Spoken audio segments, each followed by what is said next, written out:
Saudara pengacara majelis, Assalamualaikum warahmatullahi wabarakatuh.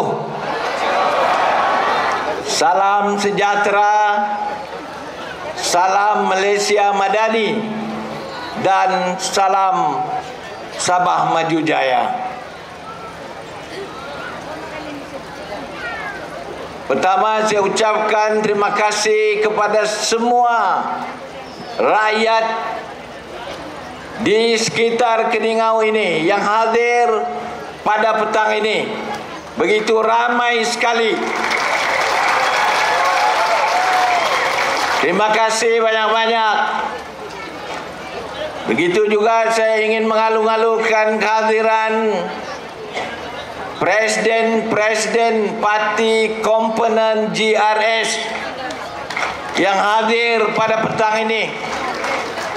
Seluruh parti komponen GRS yang diwakili oleh Presiden dan juga wakil mereka hadir di dalam majlis yang cukup bermakna pada petang ini.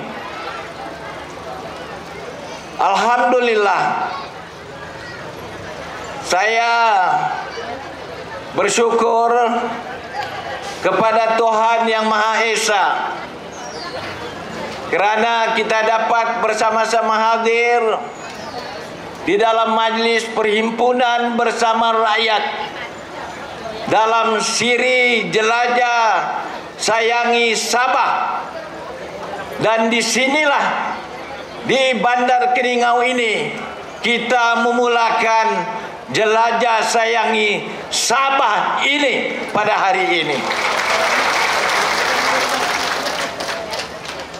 Kalaulah kita dapat gambarkan kehadiran rakyat yang begitu ramai pada petang ini, pada hari ini, saya yakin GRS akan diberi mandat sekali lagi di dalam pilihan raya umum akan datang.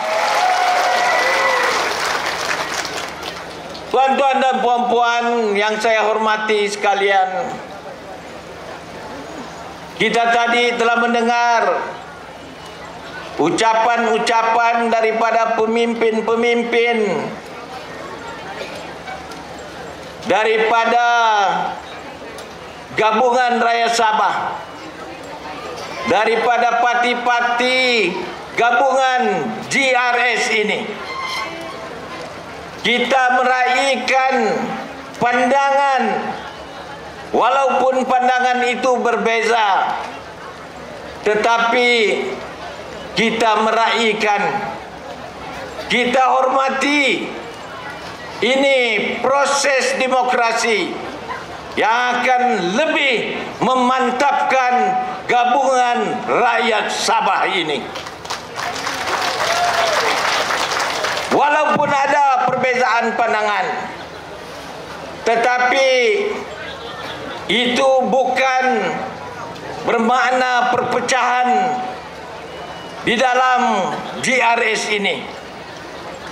Kerana saya yakin apabila pimpinan GRS membuat keputusan nanti, semua akan akur dengan keputusan yang kita akan buat dalam menghadapi pilihan raya umum nanti. Jadi tuan-tuan dan puan-puan, GRS ialah parti kerajaan. Parti kerajaan yang memerintah hari ini. Kerana itulah saya boleh melihat dan merasai bahawa sokongan, keyakinan rakyat kepada GRS dari hari ke sehari semakin mantap dan bertambah lagi. Kehadiran hari ini membuktikan bahawa rakyat Sabah mahu memberi mandat sekali lagi kepada GRS di dalam pilihan raya umum akan datang. Tahun ini kita akan mengadakan pilihan raya. Sama ada kita suka atau tidak, tempo kerajaan pada hari ini akan berakhir pada bulan Oktober yang akan datang. Jadi tuan-tuan dan puan-puan, rakyat dan penyokong-penyokong kerajaan GRS ini, kita mesti pastikan bahwa kerajaan yang kita dukung hari ini mesti diberi mandat sekali lagi supaya kita boleh meneruskan usaha dan program kita untuk rakyat ini. Banyak program yang telah kita capai. Tadi disebut oleh pemimpin-pemimpin kita. Walaupun saya tidak mendengar semua, tetapi saya paham mereka telah nyatakan apa pencapaian yang telah kita capai dan perolehi selama 4 tahun lebih sekarang ini. Dan juga saya percaya mereka juga bercakap apa yang baik untuk Sabah di masa akan datang. Kita tahu politik kita selama ini bagaimana. Kalau kita berpecah, kalau kita asyik bergaduh, maka orang lain yang akan mengambil kesempatan. Kerana itu banyak pemimpin daripada seberang datang. Saya bagi tahu mereka, kalau datang mereka mesti bersopan santun datang ke negeri kita.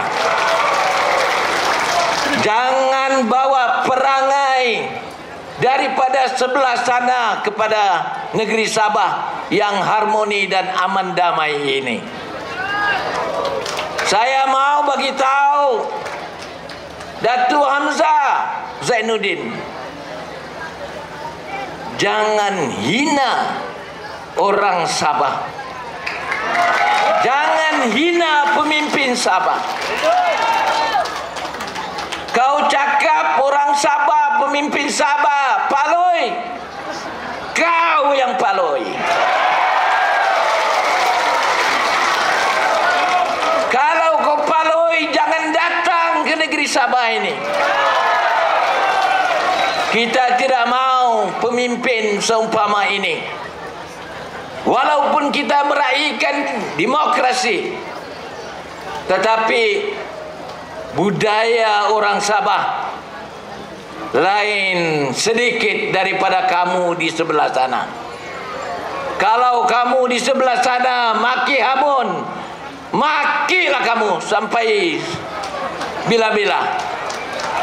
Tetapi di Sabah jangan bawa budaya seumpama itu ke negeri di bawah bayu ini. Tuan-tuan dan puan-puan, kerana itulah saya ingin merayu kepada rakyat kita yang terdiri daripada berbilang kaum, keturunan, kepercayaan ini. Marilah kita bersatu hati. Sokonglah GRS ini.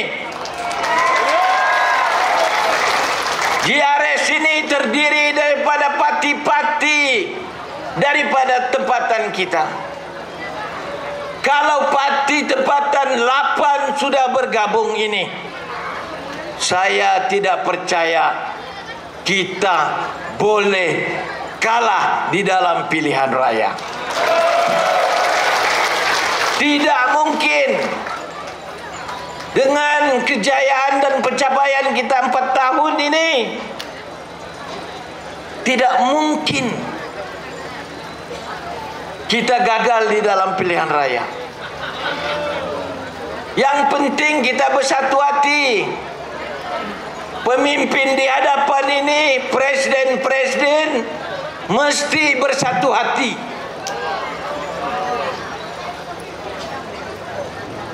Walaupun kita berlainan pandangan, seperti yang saya sebutkan tadi, kita raikan, kita hormati. Tetapi apabila kita membuat keputusan, dan keputusan itulah yang akan membawa kejayaan kepada kita di dalam pilihan raya umum akan datang.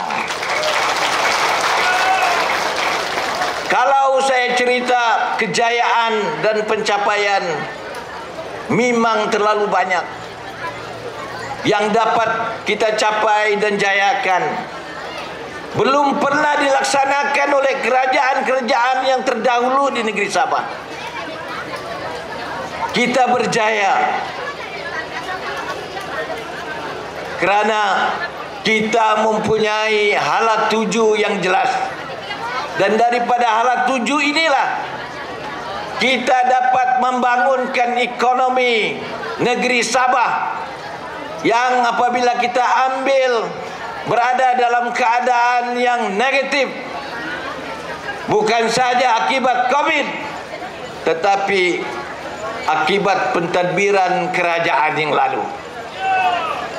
Kerajaan yang hanya pandai bercakap bohong, berkelentong sana sini, cakap kerajaan GRS gagal.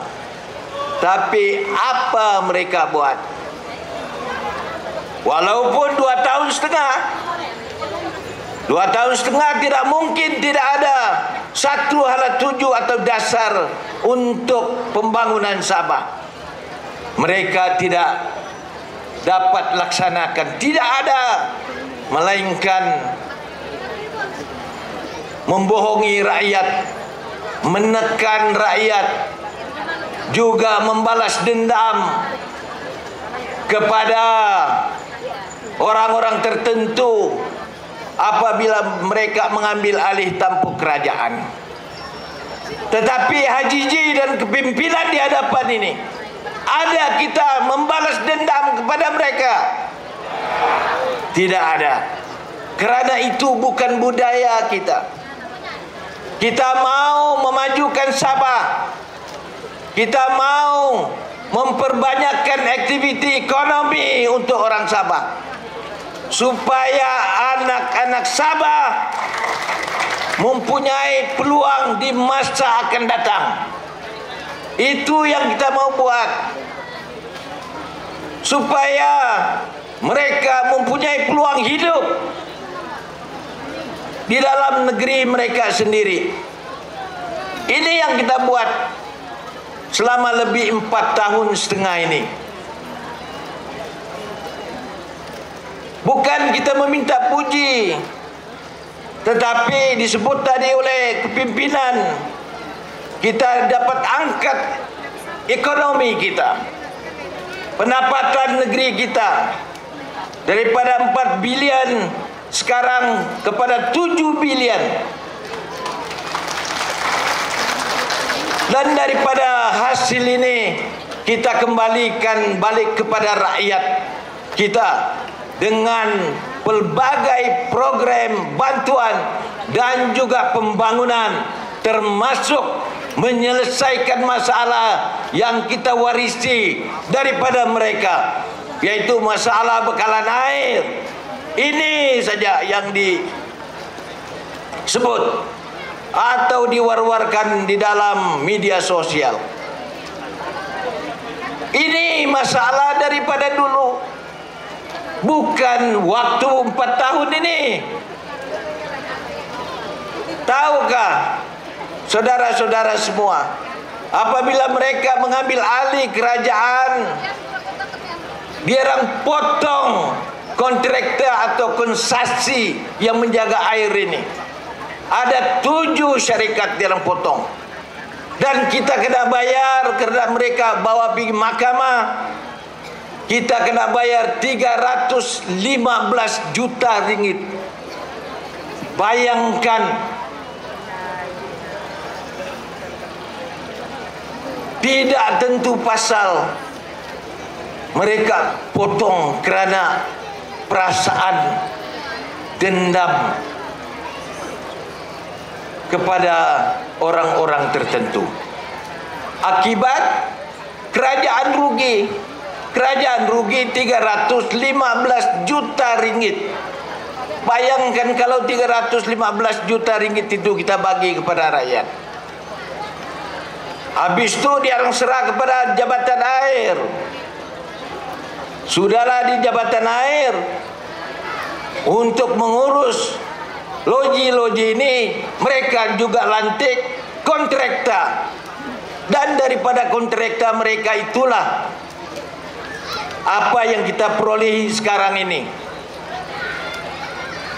Kalau ikut betul mereka gagal dan dia orang lantik kontraktor yang banyak masalah mengurus loji-loji ini. Itu yang kita dapat masalah sekarang air. Tetapi sebagai kerajaan yang bertanggung jawab, kita menyediakan pelbagai peruntukan untuk mengatasi ini. Saya berjanji kepada saudara-saudara semua, bagi kita sedikit masa, masalah air di Sabah ini akan selesai dengan baiknya.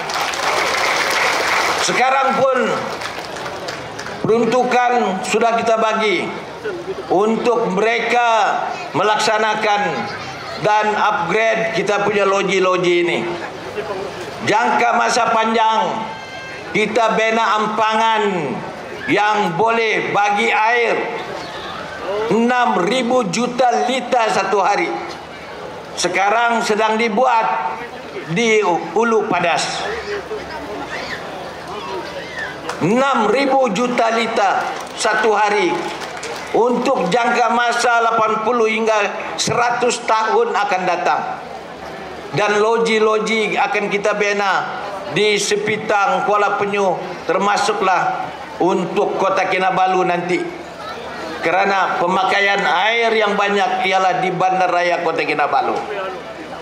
Dan projek ini akan siap menjelang tahun 2029. Itu jangka masa panjang. Untuk mengatasi air lagi, kita sudah bina ampangan loji kita upgrade loji di Papar dengan peruntukan 385 juta. Sudah bermula 1 tahun yang lalu, akan siap awal tahun 2026 yang boleh mengeluarkan 80 juta liter air satu hari di Papar. Dan kerja sudah bermula 1 tahun yang lalu. Ini saya terangkan supaya kita tahu bahwa kerajaan ini buat kerja untuk menyelesaikan masalah yang kita warisi ini dan untuk kebaikan rakyat kita di seluruh Sabah. Kita selesaikan. Loji air di Telibong sudah siap 160 juta liter. Sekarang pipe-nya sedang dibina ke Kota Kinabalu tambahan. Kalau ini siap, dalam beberapa bulan akan datang, ia banyak menyelesaikan masalah air di Kota Kinabalu, terutama daripada UMS sehinggalah KKIP dan Ketuaran. Jadi tuan-tuan dan puan-puan, seperti mana yang disebut oleh Datuk Dr.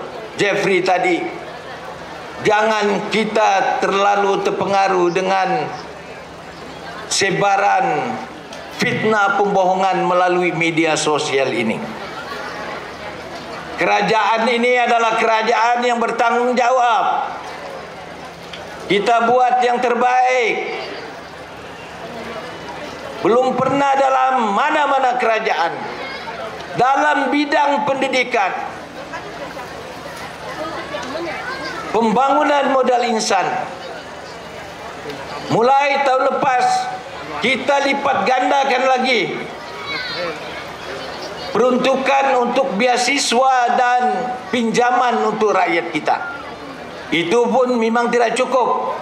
Daripada 50 juta selama ini, kita bagi 128 juta satu tahun. Tidak lagi cukup dengan itu, kita tubuhkan tabung pendidikan negeri. Yang tidak dapat di sana, untuk sementara kita bantu mereka melalui tabung pendidikan negeri. Kita bagi bantuan semua, daripada tingkatan 5, tingkatan 6, sekolah-sekolah di seluruh Sabah, sekolah jenis kebangsaan Cina pun kita bagi satu tahun untuk PIBG-nya 2.000 satu sekolah di seluruh Sabah. Banyak kita tolong ini. Yang saya sebut ini hanya sebagian saja yang saya boleh ingat. Terbaru, ada permintaan daripada anak-anak kita yang belajar di dalam negeri, dari Tawau, dari Keningau, daripada Sandakan yang belajar di Keke dan sebaliknya. Apabila mereka balik kampung untuk merayakan perayaan, kita bagi juga. Mana ada dulu begitu? Kita bagi 300 ringgit untuk memudahkan mereka balik merayakan perayaan masing-masing dengan keluarga mereka. Ini ada lebih kurang 20.000 orang penuntut yang menuntut di sekitar Kota Kinabalu, Sandakan dan di Tawau. Kita bagi. Belum pernah berlaku di dalam kerajaan-kerajaan yang terdahulu. Kita bantu rakyat. Bukan itu saja, bidang pendidikan, karena bagi saya ini adalah kunci kejayaan dan kemakmuran kita di masa akan datang. Kita mau rakyat kita tidak pilih apa bangsa dari mana mereka mesti mendapat pendidikan. Kerana itu tahun lepas kita belanja hampir 480 juta ringgit untuk pendidikan sahaja di Sabah. Jadi tuan-tuan dan puan-puan, kalau kita mau program-program seumpama ini diteruskan, bagilah kepercayaan dan mandat kepada JRS di dalam pilihan raya umum akan datang. Banyak lagi kita bagi. Mana peruntukan yang kita dapat hasil, kita bagi balik kepada rakyat. Yang terbaru, kita bagi 300 ringgit setiap bulan kepada mereka yang miskin dan miskin tegar. 1 tahun kita bagi tiap-tiap bulan 300 ringgit. Mana ada dalam kerajaan yang lalu buat seperti yang kita buat sekarang ini. Banyak kejayaan yang kita telah capai. Dengan Petronas belum pernah berlaku dulu. Bukan senang berunding dengan Petronas, tetapi ada cara kita. Kita cara baik berunding dan kita dapat memeterai perjanjian dengan Petronas. Dan dengan perjanjian itu mereka telah bayar 5% cukai jualan dan juga lain-lain, sehingga kita dapat 50% di lapangan minyak dan gas di Semarang. Belum pernah berlaku dulu. Sekarang kita dapat 50% di lapangan minyak dan gas di Semarang. Jadi tuan-tuan dan puan-puan, dalam kita berpolitik pun kita mesti ada juga strategi kita. Strategi kita kena baik juga dengan kerajaan persekutuan. Kita di dalam negara Malaysia, kerajaan negeri mesti bekerja sama dengan kerajaan persekutuan. Kita mesti belajar daripada sejarah politik kita di masa lalu. Tengoklah apabila kita tidak bekerja sama dengan persekutuan di masa yang lalu, apa jadi? Apa jadi kepada USNU pada waktu itu? Apa jadi kepada PBS pada waktu itu? Kita kena belajar daripada pengalaman kita yang lalu. Malaysia adalah negara kita, Sabah negeri kita, dan saya setuju kita mesti jaga Sabah sebagai rumah kita. Tetapi kita mesti bersama-sama dengan kerajaan persekutuan supaya kita dapat menuntut apa yang disebut oleh pemimpin-pemimpin gabungan rakyat Sabah sebentar tadi. Kita mesti berbincang, kita mesti menuntut apa yang menjadi hak kita. Jadi tuan-tuan dan puan-puan, saya merasakan bahawa Keningau ini dan juga daerah-daerah di pedalaman ini akan menjadi kubu kuat kepada gabungan rakyat Sabah JRS ini. Dalam pilihan raya akan datang, saya yakin kawasan Dewan Undangan Negeri di pedalaman ini mesti dimenangi oleh JRS. Kerana banyak perancangan kita untuk Keningau ini. Keningau sebagai pusat pentadbiran pedalaman. Kita mau jadikan daerah pedalaman ini sebagai daerah perladangan dan juga pelancongan. Kerana ianya sudah berlaku di kawasan ini. Pertaniannya cukup hebat dan juga pelancongannya sedang meningkat naik. Dan ini kita mesti teruskan. Kehidupan kita, pelbagai suku kaum dan etnik ini mesti hidup sebagai satu keluarga besar di dalam negeri Sabah ini. Kita mesti pertahankan budaya dan juga kerjasama kita ini sehingga bila-bila. Dan saya, tuan-tuan dan puan-puan, dibisikkan oleh Datuk Dr. Jeffrey tadi, dia terlupa, dia minta ada permohonan untuk Keningau. Banyak yang dia minta, tapi satu yang saya sudah tulis di sini. Dia minta supaya kita membina mini convention center di Keningau ini. Ini sebagai ketua menteri, saya luluskan 15 juta ringgit. Kerana saya tahu Dewan Masyarakat sekarang ini tidak boleh menampung lagi bilangan yang ramai yang hadir. Dan kedua, Dewan Masyarakat ini adalah akan menjadi kepunyaan lembaga sukan ataupun Kementerian Belia dan Sukan. Jadi kita mesti ada satu mini convention center di Keningau ini. Kawasan kita serahkan kepada Datuk Dr. Jeffrey cari di mana kawasannya. Kita bagi apa yang diperlukan oleh rakyat. Yang penting sokong kerajaan JRS ini. Kita teruskan kemajuan ini. Kita akan pastikan apa yang kita rancang melalui Hala 7 Sabah Maju Jaya ini akan dapat diteruskan. Kalau kita menang Hala 7 SMJ 2.0,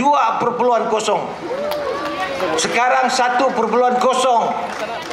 belum banyak yang dapat kita laksanakan.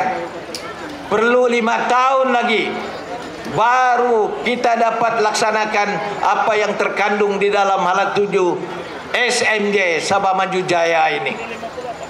Banyak inisiatif yang telah kita capai. Kalau kita sebut pertanian, Datuk Dr. Jeffrey sudah tubuhkan Lembaga Padi Sabah, Lembaga Padi dan Beras Negeri Sabah. kita sudah tubuhkan dan kita sudah bagi peruntukan untuk permulaan bagi lembaga padi dan beras Sabah ini. Begitu juga perindustrian, banyak sudah pengusaha-pengusaha memulakan aktiviti mereka dan banyak peluang pekerjaan berpuluh ribu sudah untuk rakyat Sabah sudah diwujudkan. Begitu juga pelancongan, sudah ada kejayaan, orang datang begitu ramai sekali ke Sabah. Pembangunan modal insan, kesejahteraan rakyat, tadi disebut rumah SMJ. Bukan itu saja, kita kasih lagi bantuan kepada rakyat, macam-macam lagi kita bagi bantuan. Semua masuk dalam Hala 7 SMJ kita. Jadi kita perlu minta mandat lagi sekali kepada rakyat supaya kita boleh laksanakan Hala 7 kita ini, yaitu SMJ 2.0 daripada tahun 26 sehingga 2030. Jadi tuan-tuan dan puan-puan, saya cukup gembira melihat keadaan di Keningau ini sebagai permulaan jelajah sayangi Sabah ini. Selepas ini kita akan ke Ranau dan seterusnya sampai pilihan raya. Kalau kita sudah ready, bagi tahu saya, kita bubar Dewan Undangan Negeri. Tapi pastikan kita mesti menang lebih daripada 2/3. Ini penting, jangan suruh bubar sana, bubar sini, habis itu berpecah belah. Jangan kita mengambil pendekatan seperti itu. Kita ingatlah nasihat-nasihat pemimpin-pemimpin GRS tadi. Dengar apa yang mereka cakap. Kalau kita ikut cakap diorang, insya-Allah kita boleh berjaya di dalam pilihan raya umum akan datang. Jadi tuan-tuan dan puan-puan, terima kasih banyak kepada Datuk Dr. Jeffrey selaku tuan rumah dan juga pengurusi penganjur, Datuk Robert Tawik dan rakan-rakan yang telah bersusah payah mengadakan majlis seumpama ini. Jadi tuan-tuan dan puan-puan, saya ucapkan terima kasih kepada semua yang hadir, dan saya juga ingin mengucapkan selamat menyambut tahun baru dan juga selamat menyambut Kongsi Facai kepada masyarakat Cina di kawasan pedalaman, khususnya di Keningau ini. Jadi terima kasih banyak. Assalamualaikum warahmatullahi wabarakatuh.